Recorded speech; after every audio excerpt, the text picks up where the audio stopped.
YouTube के दर्शकों को डॉक्टर राजेश वर्मा का प्रणाम। दोस्तों, आपके सामने हाजिर हूं मैं एक बार फिर और नए विषय लेकर। और जो विषय है वो बहुत दमदार है, वो है डेटा की चित्रात्मक प्रस्तुति, यानी कि ग्राफिकल रिप्रेजेंटेशन ऑफ डेटा। बहुत इंपॉर्टेंट टॉपिक है और इसके पीछे बहुत अच्छी सी इसका जो उद्देश्य है बहुत ही शानदार है। चलिए हम साथ साथ में पूर्ण रूप से डिस्कस करेंगे इसका अर्थ, परिभाषा और इसके पीछे का उद्देश्य। शुरुआत करते हैं हम परिभाषा से। अर्थ तो आप समझ गए होंगे, किस प्रकार डेटा को चित्रों के माध्यम से प्रस्तुत करना। किसी के सामने अगर कोई डेटा है उसको ग्राफ, फिगर्स, इमेजेस के माध्यम से प्रस्तुत करना, इसका मतलब अर्थ ये है। अब परिभाषा भी कमोबेश लगभग यही है। स्कोर को विभिन्न प्रकार के रेखांकन यानी ग्राफ, इमेजेस, जैसे आवृत्ति बहुभुज, अंग्रेजी में बोलते हैं इसको frequency polygon, histogram, pie chart, ogive, यानी कि ओजाइव क्या होता है? आवृत्ति का संचयी प्रतिशत, cumulative percentage of frequencies. Cumulative frequencies का जो परसेंटेज आप निकालेंगे ना, उसको हम बोलते हैं, और उससे जो ग्राफ हम बनाते हैं उसको बोलते हैं ओजाइव। कोई बात नहीं, ये सिर्फ परिभाषा की बात चल रही है। जब हम एक एक को अच्छे से बिल्कुल बढ़िया तरीके से डिफाइन करेंगे एग्जाम्पल के साथ और उसकी इमेज के साथ, इनके आदि अगर जो चीज को दर्शाते हैं तो उसी को हम बोलते हैं डेटा को चित्रात्मक प्रस्तुति करना, यानी कि चित्रों के माध्यम से डेटा को प्रस्तुत करना। ठीक, तो ये थी इसकी छोटी सी एक परिभाषा। देखिए, अब हम बात कर रहे हैं परिचय की, क्योंकि परिचय जरूरी है। Introduction is a very important part किसी भी का उदाहरण का। तो खास करके जब आप देखते हैं असमूहबद्ध डेटा, जिसको हम अंग्रेजी में रो डेटा भी कहते हैं और उसको अनग्रुप डेटा भी कहते हैं, जिसे आवृत्ति वितरण में परिवर्तित करके वर्गीकृत किया गया हो। आपको पता है कि जो रो डेटा होता है, जैसा जैसा हम डेटा कलेक्ट करते हैं उसको बोलते हैं रो डेटा। उसको हम क्या करते हैं, फ्रीक्वेंसी डिस्ट्रीब्यूशन में, आवृत्ति वितरण में कन्वर्ट कर देते हैं, ट्रांसफॉर्म कर देते हैं। वो किस लिए करते हैं हम? क्योंकि जब हम डेटा एनालिसिस टेक्निक्स जब लगाएंगे तो उसके लिए उसकी रिक्वायरमेंट्स होती है। रो डेटा को डायरेक्टली आप नहीं डाल सकते हैं, ठीक है, और डालना भी चाहेंगे तो उसको फिर भी आपको ग्रुपिंग करना ही पड़ेगा। यानी कि डेटा को हमें ग्रुपिंग करना पड़ता है, और रो डेटा को हमने ग्रुप करके उसको ग्रुप डेटा हो जाता है। वो हमने, आप समझ सकते हैं कि उसको फ्रीक्वेंसी डिस्ट्रीब्यूशन में हमने इसको ट्रांसफॉर्म कर लिया, ठीक है। उसके बाद किसी शोधकर्ता के लिए ये इस प्रकार के डेटा का संपूर्णता विश्लेषण करना कठिन हो जाता है। क्यों? क्योंकि जो हमारे पास डेटा है ना, रो डेटा, उसका विश्लेषण आसान नहीं होता है। उसको एनालिसिस करने के लिए, जैसे मैंने बताया, आपको उसको ग्रुपिंग करनी पड़ती है। और खास बात एक और मैं बताता हूं आपको, कि जो आपके पास डेटा है, और ये जो लेविन फोक्स कहते हैं कि जो हमारे पास डेटा होता है वो फिगर्स उसमें होता है, टेबल में होगा। तो बहुत से लोग ऐसे होते हैं, डेटा के टेबल को देखकर, डेटा को देखकर उनको ना आप एक तरह से दुश्चिंता, एक भय, एक डर लगने लगता है, रिपल्सन होने लगता है डेटा से। क्या है यार, क्या दे दिया ये?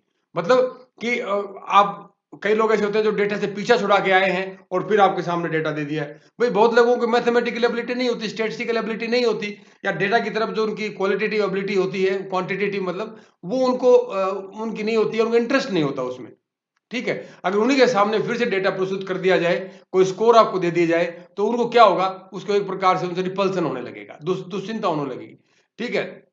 और कई बार जो डेटा होता है ये हमारे लिए गलत फहमी का भी कारण बन जाता है। तो इन सब चीजों से निपटने के लिए, मतलब आपको किसी प्रकार से उस डेटा से कोई डर ना लगे, उस डेटा का आपको कोई प्रकार की गलत फहमी ना हो, कोई अलग से आप जो सोच रहे हैं उसके प्रति जो आपकी भावनाएं हैं, वो उन भावनाओं से परे हटकर डेटा को एक तरह से चित्रों के माध्यम से, ग्राफ के माध्यम से प्रस्तुत किया जाता है। और इसको प्रस्तुत करने के पीछे और भी कई सारे इसके कारण हैं, ठीक है। तो ये जो ग्राफ होते हैं दृश्यात्मक होते हैं, बिल्कुल, क्योंकि अगर ग्राफ बनेंगे तो दृश्यात्मक तो होंगे ही होंगे, ठीक है। और एक और बात है, जो चीजें दृश्यात्मक होती हैं, ये तो एक बात कोई आपको समझनी हो, एक चीज आपको देखकर समझनी हो। जो चीज आप देखकर समझते हैं, जिस प्रकार से वीडियो को आप देख रहे हैं, तो उसको वो आपकी तरफ ध्यान आकर्षित करता है, आपका अटेंशन, आपकी फोकस है, वो अटेंशन खींचते हैं। आप एग्जांपल ले लो, आप एडवर्टीजमेंट्स हैं, जो आपके पास जो एडवर्टीजमेंट्स आती हैं, मोबाइल पर भी आती होंगी, इस वीडियो पर भी आ रही होंगी, या टीवी पर भी जब कोई प्रोग्राम देखते हैं तो आती हैं। तो एडवर्टीजमेंट क्या है? ये एक प्रकार से आपका ध्यान खींचने की, आपका अटेंशन खींचने की एक कोशिश होती है। तो जो डेटा को ग्राफ के माध्यम से या चित्रों के माध्यम से प्रस्तुत करते हैं, तो उसमें भी इसी टेक्निक का इस्तेमाल किया जाता है। यानी जो इसके पीछे ये भावना है ना, उसको भावना के तारों को छेड़ने के लिए कोशिश की जाती है। सिंपल डेटा आपको दे दिया जाए, तो वो ऐसा लगता है कि कोई खास चीज़ वो नहीं बता रहा है। लेकिन उसी डेटा को जब हम ग्राफ में परिवर्तित कर देते हैं, ये चित्र के माध्यम से परिवर्तित कर देते हैं, उसको दिखाते हैं लोगों को, तो बहुत कुछ बोलने लगता है और दूर देखने वालों को भी बहुत कुछ उसमें समझ आने लगता है। ठीक है? तो जैसा कि गैरेट साहब कहते हैं कि शोधकर्ता भी दृश्य प्रस्तुति में निहित शक्ति का उपयोग करता है, क्योंकि दृश्य प्रस्तुति में क्या शक्ति निहित होती है? लोगों की अटेंशन, जो ध्यान है अपनी तरफ खींचने की क्षमता उसके अंदर होती है।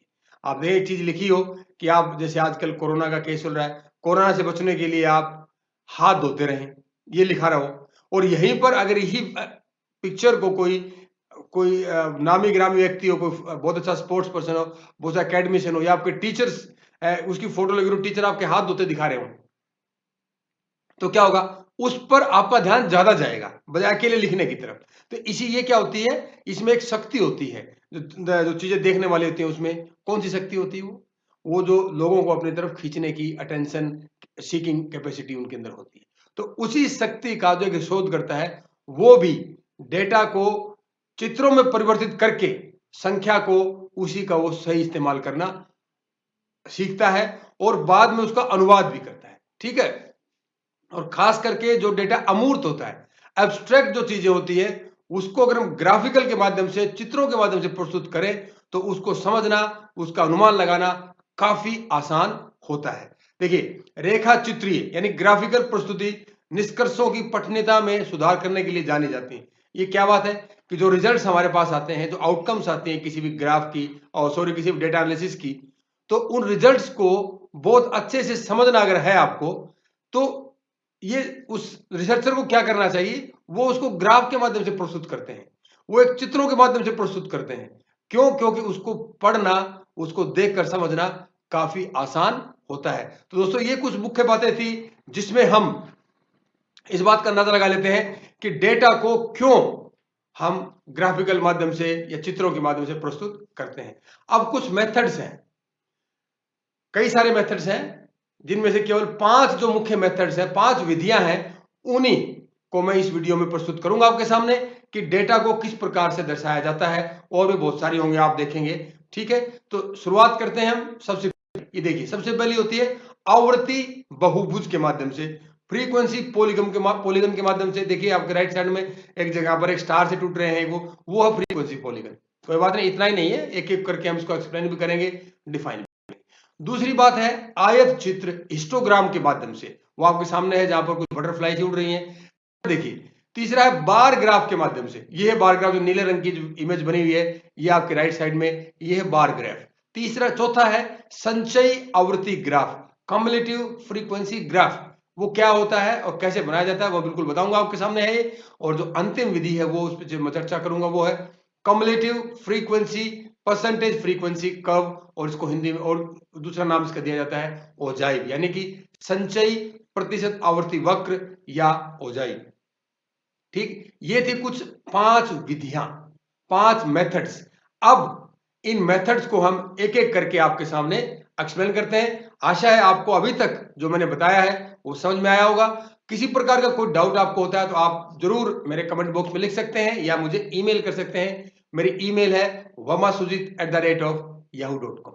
दोस्तों, इससे पहले कि ये 5 मेथड को हम डिस्कस करें, जो ग्राफिकल रिप्रेजेंटेशन होती है, चित्रों के माध्यम से डेटा को प्रोसेस करनी होती है, उसके कुछ सिद्धांत होते हैं, उसके कुछ प्रिंसिपल्स होते हैं, सामान्य सिद्धांत होते हैं, जिनको हमें फॉलो करना होता है। उनके बिना अगर उन सिद्धांत को फॉलो नहीं करते हैं, तो डेटा को हम अपने ग्राफ के माध्यम से रिप्रेजेंट नहीं कर पाएंगे। ठीक है? अब पहला सिद्धांत क्या है, ये गैरेट साहब बताते हैं। ठीक, वहां से मैंने लिए हैं, तो आप वहां भी उनकी किताब में, जो किताब का फोटो आपके सामने दिया हुआ है, इस किताब से भी आप देख सकते हो। ये बताते हैं कि ग्राफ को 2 लाइनों के संदर्भ में प्लॉट किया जाता है। 2 लाइन्स, ये आपको पता ही होगा, बहुत ज्यादा मुश्किल बात नहीं है इसमें, कि 2 लाइन्स होती हैं, ऐसे प्लॉट किया जाता है, जिसमें आमतौर पर निर्देशांक अक्ष उनको बोला जाता है। ये 2 लाइनें जो होती है ना, इनको बोला जाता है निर्देशांक अक्ष। एक होता है वाई एक्स, एक होता है एक्स एक्स, वाई एक्स को बोलते हैं हम, वर्टिकल जो लाइन होती है उसको वाई एक्स बोलते हैं, और जो क्षैतिज लाइन या हॉरिजॉन्टल लाइन होती है उसको हम एक्स एक्स बोलते हैं। इतना आपको क्लियर है? तो बहुत सिंपल साधारण सी बात है, ये हम पहले पढ़ भी चुके हैं, जान भी चुके हैं। कब? अरे जब छठी सातवीं में रहे होगे तो आपको ये बताया गया होगा। दूसरा सिद्धांत ये है, ये निर्देशांक मतलब एक्स और वाई जिस बिंदु पर एक दूसरे को लंबवत काटते हैं, यानी परपेंडिकुलरली वो इंटरसेक्ट करते हैं, ये होगा ना जैसे ऐसे हमने किया, तो ये जो पॉइंट है एक दूसरे को काट रहे हैं यहाँ पर, इसको बोलते हैं परपेंडिकुलर। परपेंडिकुलर से 90 डिग्री का कोण बनाते हैं, ठीक है। परपेंडिकुलर लंबवत काटते हैं उसे ओ, ये पॉइंट को ओ कहते हैं, ठीक है। उद्गम स्थान या संदर्भ बिंदु या शून्य बिंदु इनके नाम से भी जानते हैं। देखो तीन नाम हो गए ना, उद्गम हो गया, संदर्भ बिंदु हो गया और शून्य बिंदु। इन तीन नामों से इसको, इस पॉइंट को जाना जाता है। किस पॉइंट को? जहां पर दोनों लाइनें, दोनों निर्देशांक एक दूसरे को परपेंडिकुलरली 90 डिग्री पर वो काटते हैं। तीसरा सिद्धांत देखिए, एक्स एक्स पर, जो एक्स है ये वाला हॉरिजॉन्टल लाइन है, पर संदर्भ बिंदु से जो जीरो वाला बिंदु है, जो ओरिजिन वाला था, दाईं ओर मापी गई दूरी धनात्मक, जबकि बाईं तरफ मापी गई दूरी ऋणात्मक होती है। ये डिस्टेंस मापते हैं ना, ये ले लो आप, ये जैसे आपका ओ है, यहाँ पर इस ओ से राइट साइड मानेंगे एक्स एक्सिस है और ये वाई एक्सिस है, ठीक है।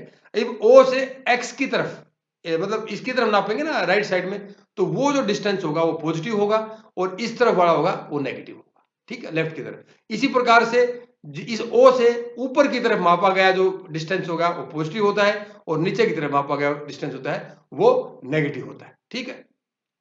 अब अगला सिद्धांत, दोनों रेखाएं जब एक दूसरे को लंबवत परपेंडिकुलरली काटती हैं तो वो चार वृत्तखंड बनाती हैं। वृत्त मतलब समझते ना, सर्कल, और उसके खंड बना दो चार टुकड़े, तो उसको क्वाड्रेंट्स बोलते हैं।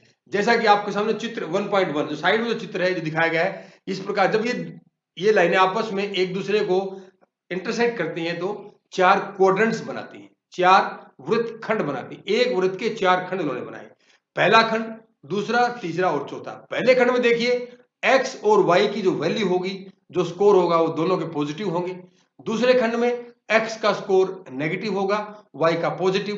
तीसरे खंड या क्वाड्रेंट में दोनों की वैल्यू नेगेटिव होगी और चौथे क्वाड्रेंट में एक्स की वैल्यू पॉजिटिव होगी और वाई की वैल्यू नेगेटिव होगी। अर्थात अगर हम कोई वैल्यू यहां पर प्लॉट करते हैं, मान लीजिए माइनस या 3 लेते हैं, तो अगर -3 होगा तो हम यहां प्लॉट करेंगे, वो y की हो जाएगी और यहां पर वैल्यू करेंगे और x की वैल्यू नेगेटिव यहां पर प्लॉट करेंगे, ठीक। तो ये कुछ प्रिंसिपल, इसमें से एक दो सिद्धांत और है वो डिस्कस कर लेते हैं। निर्देशांकों को अंक रूप में लिखते समय एक सार्वभौमिक सिद्धांत का पालन किया जाता है, यानी जो आपके ऑर्डिनेट्स हैं ये, ठीक है, कोऑर्डिनेट्स जो बोलते जाते हैं इनको, जब इनको अंक रूप में लिखते हैं तो एक यूनिवर्सल प्रिंसिपल का पालन किया जाता है। क्या होता है वो? कि जैसे हम लिखेंगे कि पहली संख्या हमेशा निर्देशांक अक्ष निर्देशांक को प्रदर्शित करती है और दूसरी संख्या y को। अगर हमने लिख दिया कहीं पर 11 8, 11,8 ब्रैकेट बंद, ठीक है, ब्रैकेट शुरू, 11,8 ब्रैकेट बंद कर दिया, तो 11 जो संख्या है वो आपको दिखाएगी वो एक्स एक्सिस की वैल्यू है, और जो 8 संख्या है वो बताएगी आपकी वो वाई एक्सिस की वैल्यू। क्लियर? ये बहुत इंपॉर्टेंट है, ये आपको समझना चाहिए। कहीं पर भी एक्स वाई नहीं लिखा मिलेगा आपको, जो पॉइंट्स लिखे मिलेंगे आपको मिलेंगे 8 12, ठीक है, 13 4। तो 8 और 12 में 8 एक्स है, 12 वाई है, 13 में 13 एक्स है, 4 वाई है। तो ये पांचवा सिद्धांत और अंतिम सिद्धांत है। एक्स रेखा को भुजांक और वाई एक्स रेखा को कोटि एक्स कहा जाता है। देखिए भुजांक मतलब भुजा वाला अंक, ऐसी भुजा वाला अंक है ना इसलिए, और कोटि मतलब होता है ऑर्डिनेट।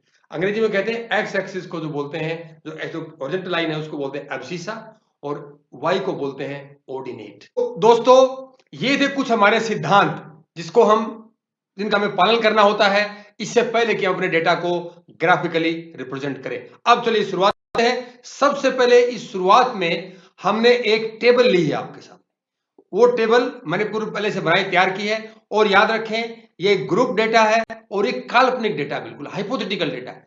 फर्स्ट जो कॉलम है उसमें क्लास इंटरवल दिखाए गए हैं, वर्ग अंतराल। दूसरे में मिड पॉइंट्स, हर वर्ग अंतराल के कैसे मिड पॉइंट निकाले जाते हैं मैं पहली वीडियो में बता चुका हूं आपको।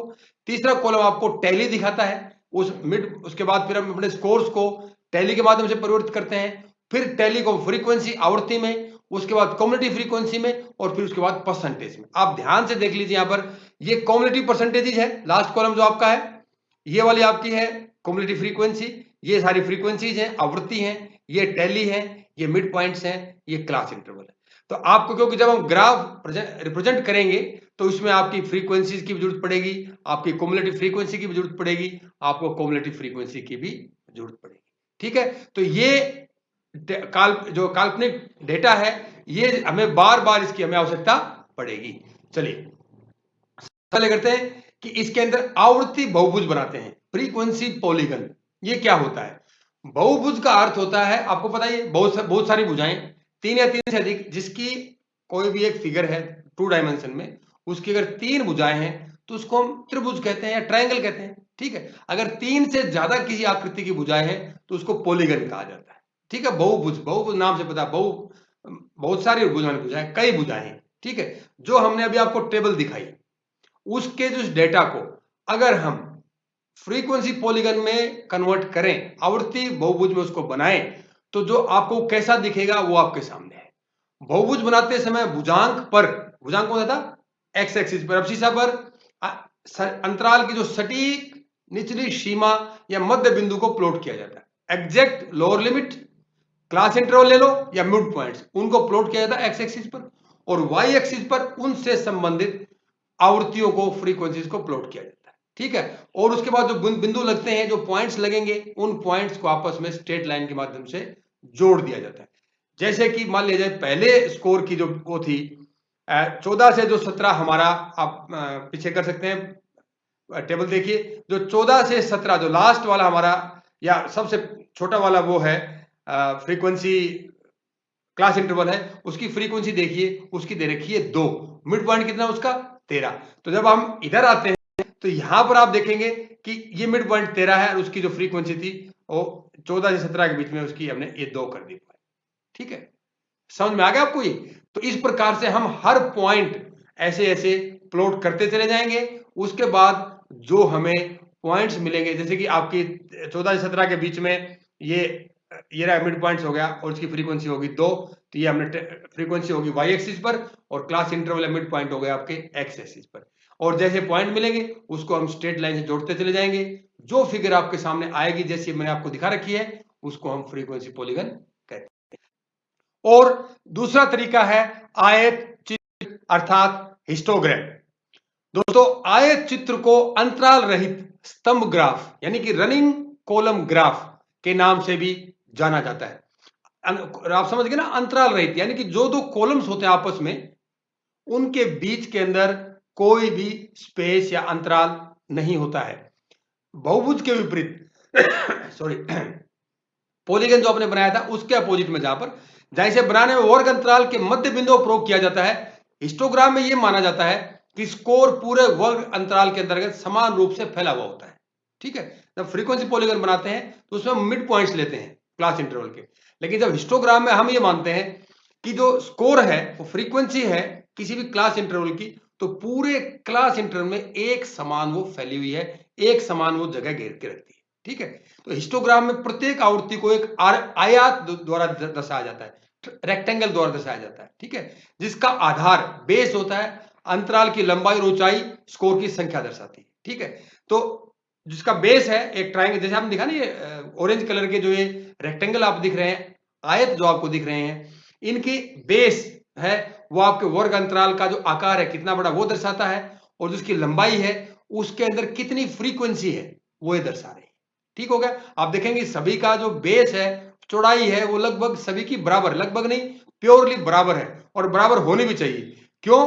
क्योंकि जो हमारा क्लास इंटरवल है सभी का, सभी क्लासेस का बिल्कुल एक समान है, एक बराबर है, लेकिन उसकी लंबाई ऊंची नीची है क्योंकि उनकी फ्रीक्वेंसीज अलग अलग है। आप देखेंगे कुछ की लंबाई बिल्कुल एक समान है, इसका मतलब उनकी जो फ्रीक्वेंसी है, उनकी आवृत्ति है, बिल्कुल एक समान है। ठीक है, अब जो टेबल मैंने दिखाई थी उस टेबल से अगर हम हिस्टोग्राम बनाते हैं तो जो पिक्चर आपके सामने है ऐसा आपको एक हिस्टोग्राम दिखाई देता है।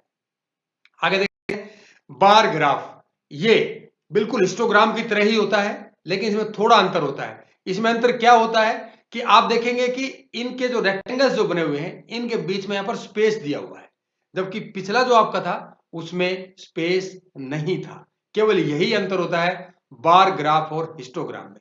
ठीक है, अब ऐसा क्यों, कहां पर हम बार ग्राफ इस्तेमाल करेंगे और कहां पर हम हिस्टोग्राम बनाएंगे।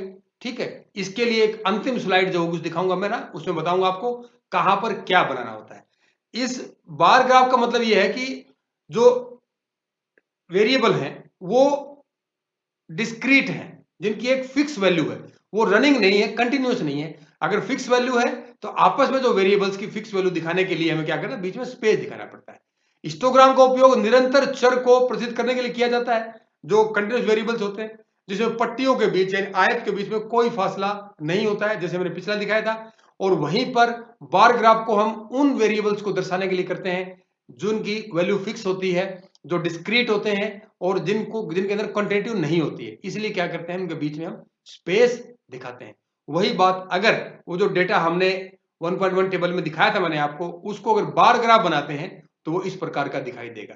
बस मुख्य रूप से दोस्तों ये समझ लीजिए आप, हिस्टोग्राम और बार ग्राफ में केवल इतना ही अंतर होता है, हिस्टोग्राम में सारे रेक्टेंगल एक दूसरे से जुड़े हुए होते हैं और बार ग्राफ में इनके आपस के बीच में स्पेस होता है। ठीक है, चौथी बात है संचयी आवृत्ति graph, cumulative frequency graph, CFG, इसको शॉर्ट फॉर्म में अंग्रेजी में बोलते हैं। ये क्या है, इसमें बहुभुज और आयत चित्र दोनों प्रकार के जो गुण थे इसमें दोनों पाए जाते हैं। ठीक है, और उस अब ये बताते सबसे पहले आप जाने की कॉम्युलेटिव फ्रीक्वेंसी होती क्या है। सारी फ्रीक्वेंसीज को आप नीचे से जोड़ना शुरू करेंगे ना, सबसे कम फ्रीक्वेंसी फिर उसमें ऊपर वाले जोड़ दीजिए, फिर वो बन जाएगी, फिर दूसरी जोड़ दीजिए, तीसरी बन जाएगी, चौथी, पांचवी, इस तरह से उसको बोलते हैं कॉम्युलेटिव फ्रीक्वेंसीज। ठीक है, अब संचयी आवृत्ति ग्राफ को आवृत्ति बहुभुज के समान रेखाओं में प्लॉट किया जाता है। जैसे कि फ्रीक्वेंसी पॉलीगन में जो लाइन बनाई थी हमने, उसमें एक प्रॉपर्टी उसकी हमने यहां से ले ली। अंतर केवल इतना होता है कि आवृत्तियों के स्थान पर कॉम्युलेटिव फ्रीक्वेंसीज को वाई एक्सिस पर दिखाया जाता है, क्योंकि फ्रीक्वेंसी पॉलीगन में हम वाई एक्सिस पर क्या दिखाते हैं, केवल फ्रीक्वेंसी दिखाते हैं। लेकिन कॉम्युलेटिव फ्रीक्वेंसी ग्राफ जब प्लॉट करते हैं उसमें हम फ्रीक्वेंसी की जगह कॉम्युलेटिव फ्रीक्वेंसी ही जोड़ दिखाते हैं। ठीक हो गया, तो उसी के अनुसार हम इसको प्लॉट करते हैं। तो जो डेटा हमने 1.1 टेबल मैंने आपको दिखाया था ना, उस टेबल के डेटा को अगर हम क्यूमुलेटिव फ्रीक्वेंसीज के लेकर उसके और अगर प्लॉट करते हैं तो लगभग ऐसा आपको वो दिखाई देगा। ये बिल्कुल उसी का बनाया हुआ एक ग्राफ है। ठीक है, क्योंकि आप याद रखें तो क्यूमुलेटिव फ्रीक्वेंसी जो ग्राफ है वो कभी भी नीचे नहीं आएगा, हमेशा ऊपर ही जाएगा वो। ठीक है, जो स्टार्टिंग बिंदु है उससे कभी नीचे नहीं आएगा। लेकिन फ्रीक्वेंसी पॉलीगन में क्या ऊपर नीचे ऐसे होता रहता है। क्यों नीचे नहीं आएगा, क्योंकि कॉम्युलेटिव फ्रीक्वेंसी क्या होती है, वो फ्रीक्वेंसी जुड़ती हुई चली जाती है। आप किसी वर्ग अंतराल की फ्रीक्वेंसी आप देखेंगे, कॉम्युलेटिव फ्रीक्वेंसी देखेंगे, वो क्या होता है, वो खुद की फ्रीक्वेंसी और उससे नीचे जितने भी क्लास इंटरवल हैं उन सब की फ्रीक्वेंसीज का वो जोड़ होता है। इस पॉइंट को मैं क्लियर करने के लिए आपको टेबल दोबारा दिखा रहा हूं। आप देखिए, वो जो मैंने टेबल आपके सामने प्रस्तुत की थी ना, ये रही वो टेबल, ये कॉम्युलेटिव फ्रीक्वेंसीज है। आप देखेंगे 2, 4, 6, 8, 12, 14 जुड़ती जा रही है, क्योंकि सबसे नीचे वाली फ्रीक्वेंसी कौन सी है, सबसे नीचे वाली 2 है। उससे ऊपर वाली कौन सी होगी, उसके ऊपर देखिए 4, क्योंकि उससे ऊपर वाली जुड़ गई, फिर 6, फिर उससे 8 होगी, 8 के बाद देखिए 26, 29 क्लास इंटरवल की फ्रीक्वेंसी है 4, वो भी इसमें जुड़ गई, वो कितनी होगी फिर 12, फिर 2, 14, 17। या इसलिए कम्युलेटिव फ्रीक्वेंसी का जो ग्राफ बनता है वो कभी भी इसलिए नीचे नहीं आता है क्योंकि फ्रीक्वेंसीज आपस में जो एक दूसरे से जुड़ती जाती हैं और जो संख्या आती जाती है वो उसी क्लास इंटरवल जिसके सामने आएगी उसी की वो क्युमुलेटिव फ्रीक्वेंसी होती है। ये ध्यान रख ले, इसलिए कभी भी क्युमुलेटिव फ्रीक्वेंसी ग्राफ कभी नीचे नहीं आता है, इस चीज का आप ध्यान रखें। और पांचवी और अंतिम जो विधि है जिसको डेटा को रिप्रेजेंट करते हैं ग्राफिक के माध्यम से, वो मैंने के सामने संचय प्रतिशत आवृत्ति वर्ग या ogive, cumulative percentage frequency curve और ग्राफ, जिसको हम एक दूसरा नाम भी दिया गया उसका, उसको ओजाइव भी कहते हैं। बस इसमें अंतर केवल इतना ही है कि जो क्युमुलेटिव फ्रीक्वेंसी ग्राफ था उसमें हम वाई एक्सिस पर क्युमुलेटिव फ्रीक्वेंसीज लेते हैं हर वर्ग अंतराल की, जबकि इस ग्राफ में हम उन फ्रीक्वेंसीज का परसेंटेज निकालते हैं। ठीक हो गया, यानी फ्रीक्वेंसी को ही उस क्युमुलेटिव फ्रीक्वेंसी की जगह प्लॉट करते हैं वाई एक्सिस पर। तो दोस्तों ये कुछ 5 मेथड थे जिनके माध्यम से हम हमारे डेटा को ग्राफ के माध्यम से, चित्रों के माध्यम से प्रस्तुत करते हैं। और अंतिम बात करता हूं मैं, अब किस चीज को किस प्रकार की विधि को कब और क्यों इस्तेमाल किया जाता है। सबसे पहली बात, फ्रीक्वेंसी पॉलीगन है, आवर्ती बहुभुज है, उसको कहां इस्तेमाल करते हैं? सभी प्रकार के चरों के वितरण के आकार को देखने के लिए, यानी कि जो हमारे पास एक डेटा आता है, ठीक है, उस डेटा में का जो डिस्ट्रीब्यूशन है वो किस प्रकार का है, वो क्या दिखा रहा है आपको, उसको अगर आपको देखना है तो आप फ्रीक्वेंसी पॉलीगन का इस्तेमाल करेंगे। और उसमें चर, चाहे डिस्क्रीट वेरिएबल्स हो या कंटिन्यूस वेरिएबल, कोई से भी हो सकते हैं, फ्रीक्वेंसी पॉलीगन दोनों प्रकार के चरों के लिए इस्तेमाल किया जा सकता है। अब दूसरा है हिस्टोग्राम। हिस्टोग्राम में भी वो जो आकार हमें कैसा दिखाई देता है, किस क्लास इंटरवल में कितनी फ्रीक्वेंसी है, किसमें ज्यादा है कितनी कम है, ये एक नजर में जानने के लिए हम हिस्टोग्राम का इस्तेमाल करते हैं। लेकिन यहाँ पर शर्त एक यही है कि हिस्टोग्राम कंटिन्यूअस वेरिएबल्स के लिए इस्तेमाल किया जाता है, जिसमें हम ये कह सकते हैं कि उनमें कंटिन्यूटी से कोई बीच में गैप नहीं होता, तभी हम हिस्टोग्राम करेंगे। याद रखो, मैंने ऑरेंज कलर की पिक्चर दिखाई थी, उनके जो आयत दिखाए थे उनके बीच में कोई गैप नहीं था। तीसरा, बार ग्राफ। बिल्कुल हिस्टोग्राम की तरह इसको बनाते हैं, कोई इसमें अलग तरीका नहीं है, लेकिन हम बार ग्राफ इस्तेमाल करते हैं असंतत चरों के लिए। इसमें ये कंटिन्यूस लिखा हुआ है, कंटिन्यूस नहीं है, वो है डिस्क्रीट वेरिएबल्स, ये गलती से लिखा गया है, हिंदी में सही लिखा है। असंतत चर मतलब डिस्क्रीट वेरिएबल, ऐसे वेरिएबल जो एक फिक्स वैल्यू ले लेते हैं, ठीक है, उनके दिखाने के लिए हमें बार ग्राफ प्लॉट करते हैं, और उनके बीच में आपस में क्या होता है, गैप होता है। और चौथी बात आती है क्युमुलेटिव फ्रीक्वेंसी ग्राफ, संचयी आवर्ती ग्राफ कहां दिखाते हैं? सभी प्रकार के चरों के वितरण की सामान्य प्रवृत्ति को समझने के लिए, कि जो वेरिएबल्स हैं, चाहे वो कंटिन्यूस हो चाहे डिस्क्रीट हो, वो किस प्रकार की उनकी टेंडेंसी है, किस प्रकार की उनकी प्रवृत्ति है, ये अगर आपको जानना है तो उस समय आप, यानी टोटल फ्रीक्वेंसी की प्रवृत्ति किस प्रकार से है, तो हम क्युमुलेटिव फ्रीक्वेंसी ग्राफ दिखाते हैं। और अगर इसी चीज को हम परसेंटेज में देखना चाहें, उस क्युमुलेटिव फ्रीक्वेंसीज का आधार अगर हम परसेंट ले लें, और फिर से जो डेटा है उसका डिस्ट्रीब्यूशन को आपको देखना है, उसकी टेंडेंसी क्या है, उसका ट्रेंड क्या है, तो हम उसकी जगह क्युमुलेटिव फ्रीक्वेंसी ग्राफ की जगह ओजायु का हम इस्तेमाल कर सकते हैं, जिसे हम संचयी प्रतिशत आवर्ती वक्र या ओजायु के नाम से जानते हैं। तो दोस्तों, ये था रिप्रेजेंटेशन, डेटा का रिप्रेजेंटेशन चित्रों के माध्यम से, ग्राफ के माध्यम से। परिभाषा हमने जाना, परिभाषा जानने के बाद हमने ये समझ लिया कि कौन कौन से मेथड हैं। उन मेथड्स के बाद हमने ये जानना कि भाई कौन कौन से सिद्धांत है जिसके माध्यम से हम डेटा को रिप्रेजेंट करते हैं ग्राफ के माध्यम से। और फिर उन पांचों मेथड्स को, पांचों विधियों को हमने अच्छे से समझ लिया कि कौन सी विधि कब इस्तेमाल की जाती है और कैसे वो बनाई जाती है। और अंतिम स्लाइड में हमने आपके साथ डिस्कस किया कि कौन सी विधि कब, कहां और कैसे इस्तेमाल की जाती है, उसके पीछे क्या क्या कारण होते हैं, वो हमने जान लिए। दोस्तों, ये मेरे रेफरेंसेस हैं और यही किताबें हैं जहां से मैंने इनको रेफर किया है। आप भी जरूर जानें, जरूर पढ़ें और जरूर समझें, क्योंकि बेसिक स्टैटिस्टिक्स के लिए ये चीजें आपको जाननी बहुत जरूरी है। क्योंकि जब भी आप स्टैटिस्टिक्स का इस्तेमाल करेंगे तो ये चीजें हमेशा से आपको समझने की आवश्यकता होगी। दोस्तों, इसी के साथ जो अगली चर्चा मैं आपके साथ करूंगा, जल्दी मैं मिलूंगा आपके साथ, वो विषय हमारा रहेगा केंद्रीय प्रवृत्ति के माप, यानी कि मेजर्स ऑफ सेंट्रल टेंडेंसी, जिन्हें हम मीन मीडियन मोड के नाम से जानते हैं। दोस्तों, तब तक के लिए वीडियो अच्छी लगती है तो औरों को बताएं, और कुछ कमी लगती है तो मुझे बताएं। इसको शेयर करें, सब्सक्राइब करें चैनल को, उसको लाइक करें। और अगर कुछ कमी आपको लगेगी तो आप मुझे कमेंट बॉक्स में लिखकर या मुझे ईमेल भेजकर मुझे बता सकते हैं। आपके कमेंट्स का मुझे हमेशा से इंतजार रहता है। दोस्तों, इतनी देर आपको ध्यान से वीडियो को सुनने के लिए, इस वीडियो को देखने के लिए आपका बहुत बहुत धन्यवाद।